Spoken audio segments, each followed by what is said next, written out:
Hey guys, my little 300 blackout build right there. Sorry for the bad lighting in my garage, which is newly clean. Look at that organization. I can actually walk on the floor now.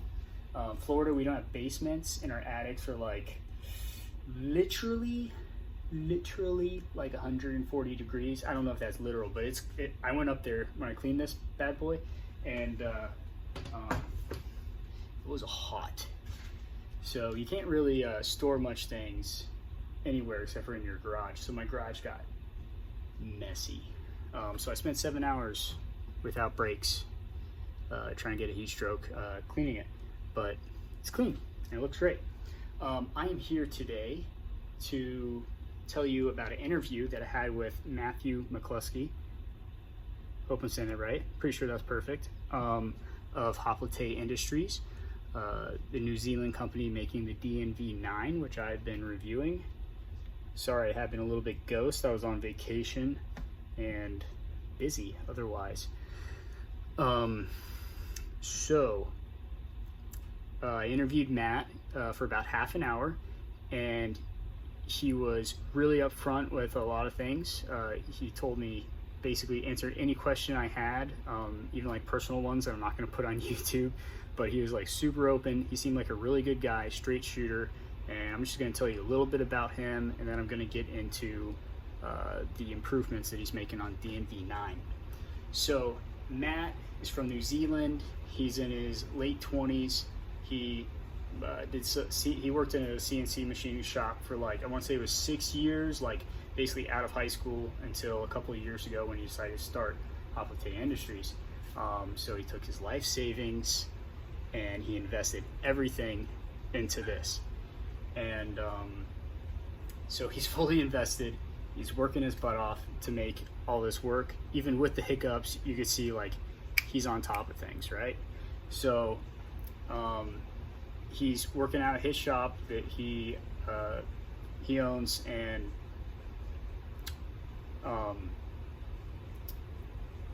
he has all the same kind of beliefs and priorities as I do. In New Zealand, you know, they have different gun laws. They're not as great. He actually gave me a little tour of his guns. He had them laid out. I was like, oh, that's sick, cool, right? They're not allowed to have semi-autos, which is terrible unless it's a 22.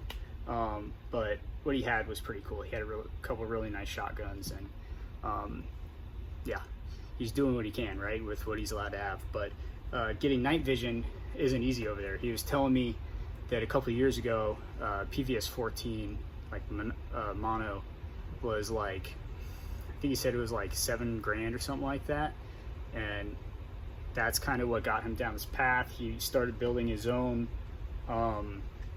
digital, and then he's like, man, this is like, I'm kind of like figuring this out, and like he had some really good ideas that he put into this.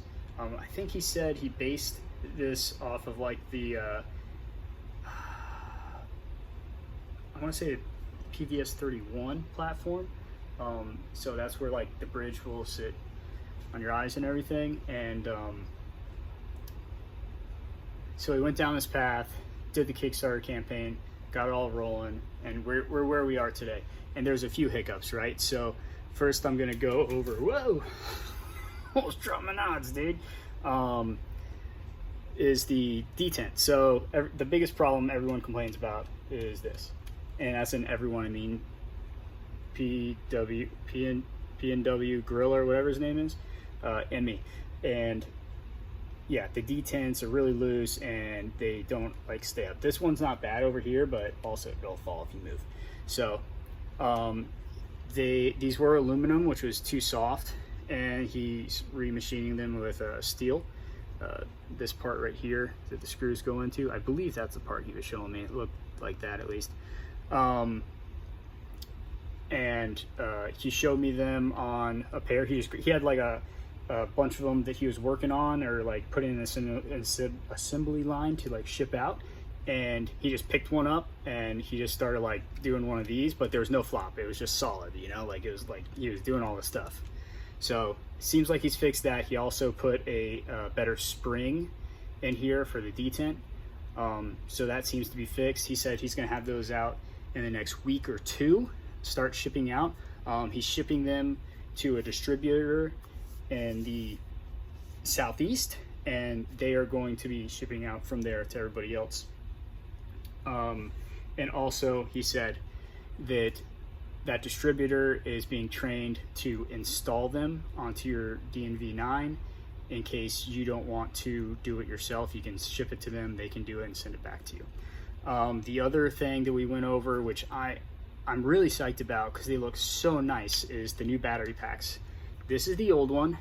It's trash garbage. There it is. Everyone is that PNW Gorilla guy. He's the only other guy that's really said anything that I've seen. Maybe someone else, but it's big, it's bulky. It like looks like cheap plastic, right? So this is 3D printed. I said in another video that he's going to injection mold them. He decided not to. He's upgrading his 3D printing with a better, higher grade plastic, and I think something in the process is better. I don't know. But what I do know is he showed me multiple battery packs that look sick, and they look so finished. They look like they came from the most professional, which he is the most professional. I'm just kidding. But he's doing a great job. Most professional, I don't know, looks like, what's something someone makes? Now I'm looking stupid, but I don't know, it had like a nice finish, kind of like that matte kind of finish on my rail right there, right? Didn't look like this cheap, kind of shiny, showing lines from the 3D printing. Didn't look like this at all. And it also had Hoplite like engraved in it. Man, it looks so sweet. And they're gonna be in black, OD green, and FDE, which is awesome, not just the black here. Another thing is this wire connector is recessed into it. The retention screw is CNC machined, and there's a little bit more in there. He's like saying things that went over my head, you know, because he's like an engineer and I'm like a fireman. So there's that. Also, the bulky thing. So there's been complaints about the bulk. This is big, it's kind of heavy, whatever. He's also going to be releasing it in a smaller half size for CR123s. So that is another option. I think he's going to give you the option for which one you want when you order in the future. Yeah, I'm really stoked on these. They just look so nice. Anyways, now let me think if I'm forgetting anything. I don't know. If I am, sorry, Matt. It was a great time talking to you. Thank you for giving me your time.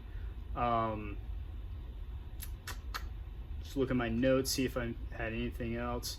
Oh, I asked him if who's trying these out, testing them out for him, and there's a bunch of law enforcement in like South Africa, and I think he said like one other place, but multiple agencies in South Africa, because they're not actual government agencies.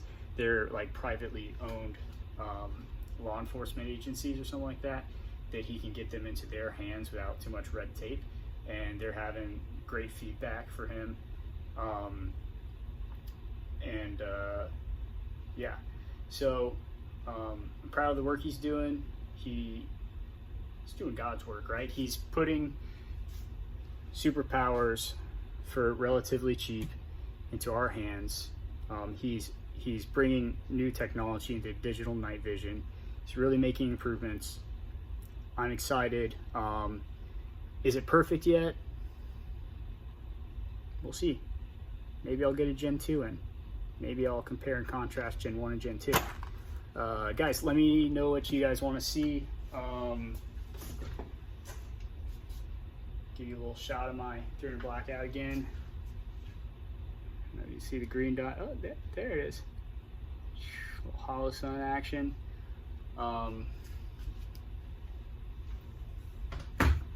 Sorry, I'm just trying to, I don't know.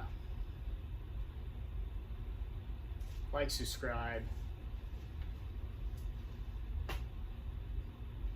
follow, share, all those things. I appreciate anything you do. Bye. That's all I got.